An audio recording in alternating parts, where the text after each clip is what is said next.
অসমবাসী ৰাইজৰ মাজত এটা সোণালী সুযোগ আহি পৰিছে যে directorate of open and distance learning ODLৰ অধীনত অসম এগ্ৰিকালচাৰ ইউনিভাৰ্চিটি গুৱাহাটী অৰ্থাৎ খানাপাৰাত অধিষ্ঠিত ইউনিভাৰ্চিটিখনে আজি এমাহৰ পৰা ছমহীয়া কিছুমান কোৰ্চ আৰম্ভ কৰাৰ কথা উল্লেখ কৰিছে।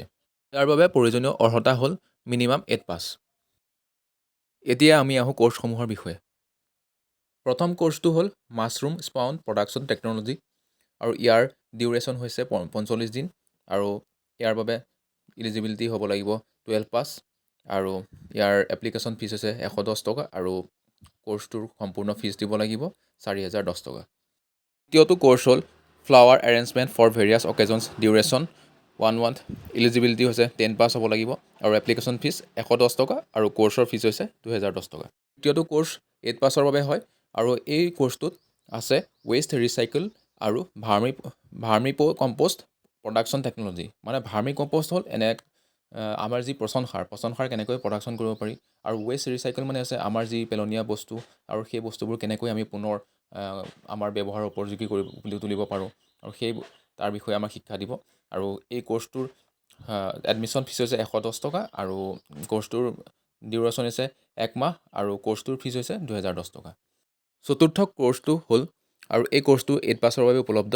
এই কোৰ্চটো হৈছে ব্ৰইলাৰ ফাৰ্মিঙৰ ওপৰত আৰু এই কোৰ্চটো সেই ফিজ ষ্ট্ৰাকচাৰ বা এডমিশ্যন ফিজ একেই আৰু ইয়াৰ ডিউৰেশ্যন হৈছে 14 দিন। এতিয়া আহোঁ আমি চাৰ্টিফিকেট প্ৰভাইড কৰা কোৰ্চসমূহৰ বিষয়ে আৰু ইয়াৰ ভিতৰত আছে উল্লেখযোগ্য হেণ্ড প্ৰিণ্টিং টেক্সটাইল, ইয়াৰ ডিউৰেশ্যন হৈছে 6 মাহ আৰু ইয়াৰ বাবে 10 পাছ হ'ব লাগিব। ইয়াৰ এডমিশ্যন ফিজ হৈছে 210 টকা আৰু গোটেই কোৰ্চটোৰ ফিজ হ'ব 7510 টকা। আৰু তাৰ পিছৰ কোৰ্চটো হৈছে ফিচাৰী ইণ্টিগ্ৰেটেড ফাৰ্মিং ছিষ্টেম, অৰ্থাৎ ফিচাৰীৰ লগতে আমি কেনেকৈ তাৰ লগত জড়িত আমি কিছুমান ফাৰ্মিঙৰ ওপৰত আমি কাম কৰিব পাৰোঁ তাৰ ওপৰত শিক্ষা দিব আৰু এই কোৰ্চটোৰ ডিউৰেশ্যন হৈছে 3 মাহ আৰু ইয়াৰ বাবেও অৰ্হতা হৈছে 10 পাছ আৰু ইয়াৰ এডমিশ্যন ফিজ হৈছে 210 টকা আৰু ইয়াৰ ফুল কোৰ্চটোৰ ফিজ হ'ব 6010 টকা।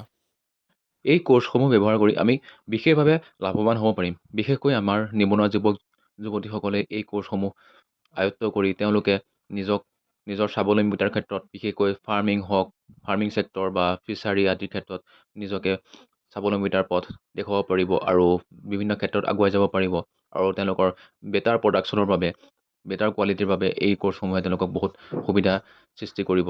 লগতে এই চাৰ্টিফিকেট কোৰ্চসমূহ ব্যৱহাৰ কৰি তেওঁলোকে বিভিন্ন প্ৰতিষ্ঠানতো অংশগ্ৰহণ কৰিব পাৰিব আৰু হয়তো কেতিয়াবা কিছুমান ক্ষেত্ৰত বহুত ক্ষেত্ৰত তেওঁলোকৰ জব অপৰচুনিটি লাভ কৰিব।